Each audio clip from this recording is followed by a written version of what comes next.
Your brain is the most powerful weapon in the world. Once you put away your phones and your computers and all that we have nowadays, yeah, it's great. We're up to date. But your brain is the only thing you have when you're going through depression, when you're going through hard times, when you're going through death, real life. You can't Google that, man. You're alone. You're alone. You may have a shrink you're going to, you may have a best friend you're going to, but there's 24 hours in the day where you're alone in this brain, and your brain is talking to you in all kinds of ways, and it wants to control you and pull you in these different pockets. If you can't control your own brain and your brain controls you, you got to tell your brain where you want to go and how you want to go and how you want to get there. You got to control it. If not, it's over. What existed for me was, okay, man, how am I gonna make this work? And all I knew back then was hard work. The only way anything gets accomplished. That's all I heard back in those days. You gotta work hard. You gotta work hard. I'm not getting I can't get this paragraph. I can't remember what the is in this paragraph to pass this test to get in the military. Read it again. Still not getting it. Read it again. But if you're not getting it, write it out. And that's how I started learning. Okay, well, I gotta write out everything I do. And then write it out again, and write it out again. And guess what happened? I got it. I can't swim, I'm negative buoyant.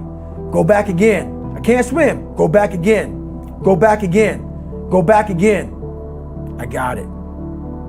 I realized if I keep going back and going back and going back until the just becomes, your mind will say, okay, we're gonna figure it out, because he is not going to stop. It's not like I'm gonna try one more time. No, it's just like alarm clock goes off, boop, we're going back. I can't read right, we're going back. I gave myself no way out, and my mind realized that. They said, okay, we're gonna adapt and overcome now. Like a lot of people say, trying hard. Your mind knows, man. It knows this guy's bullshitting me, man. This guy's lying. There's no truth behind it. When I was in Navy SEAL training, people go, how were you there for 18 months?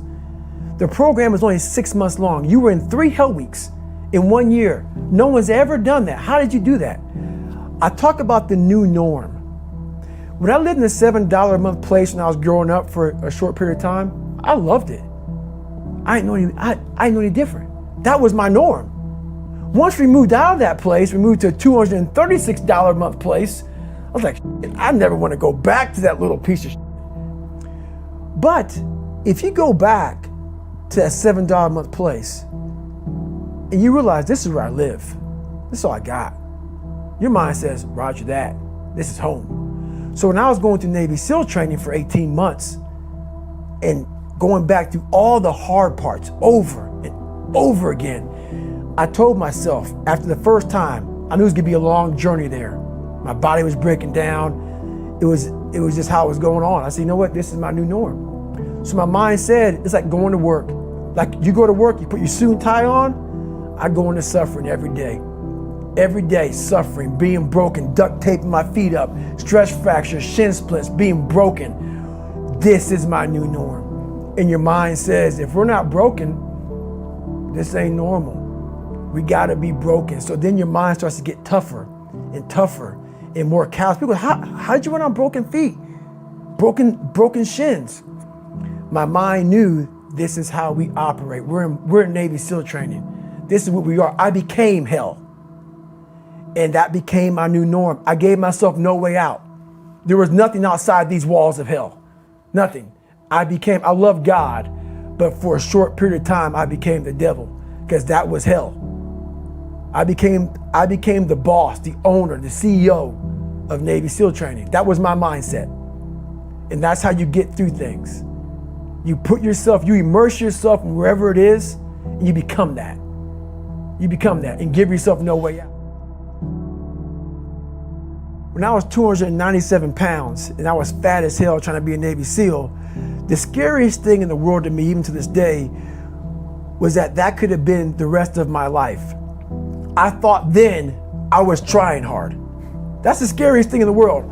I thought then 297 pound, working for Ecolab, spraying for cockroaches, making $1,000 a month. I thought that was me at my 100% potential.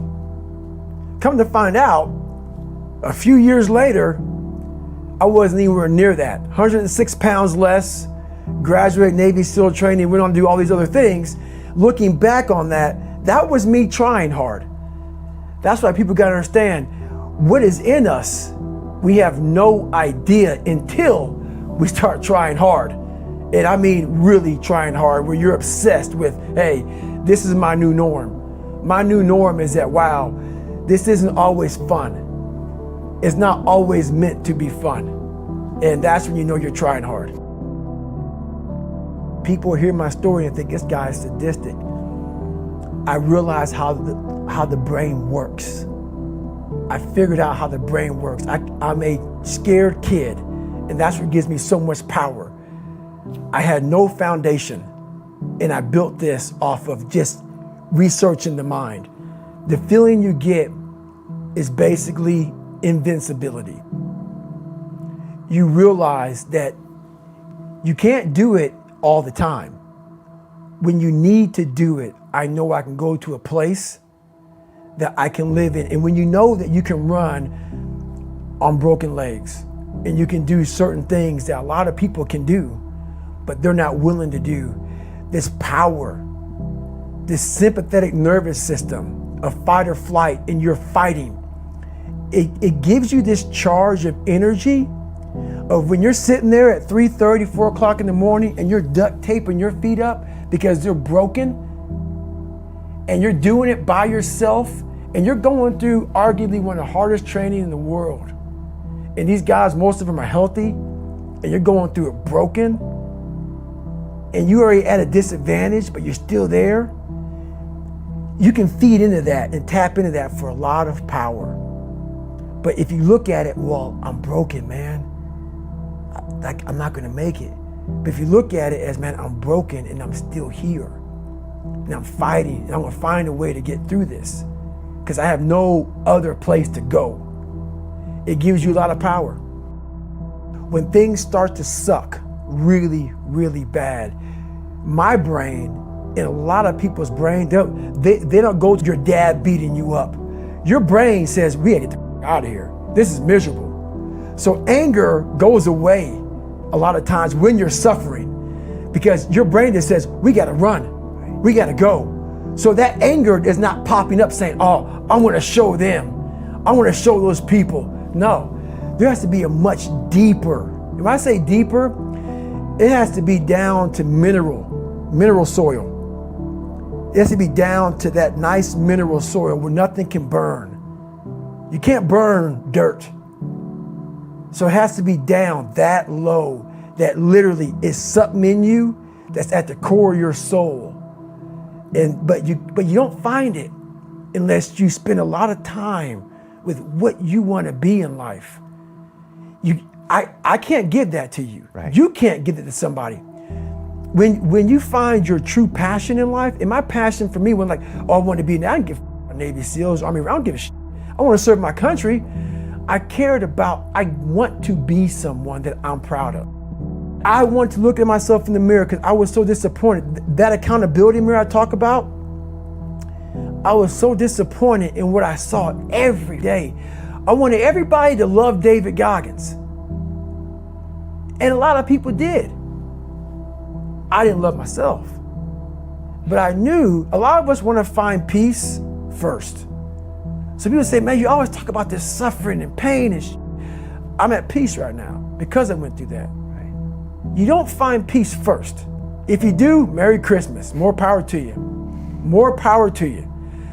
I found peace on the opposite end of finding myself.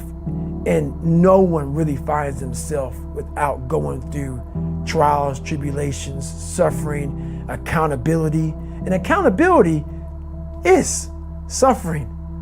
Being accountable every day for doing right for yourself, for the people next to you, it's miserable. It's hard. So, even the smallest details.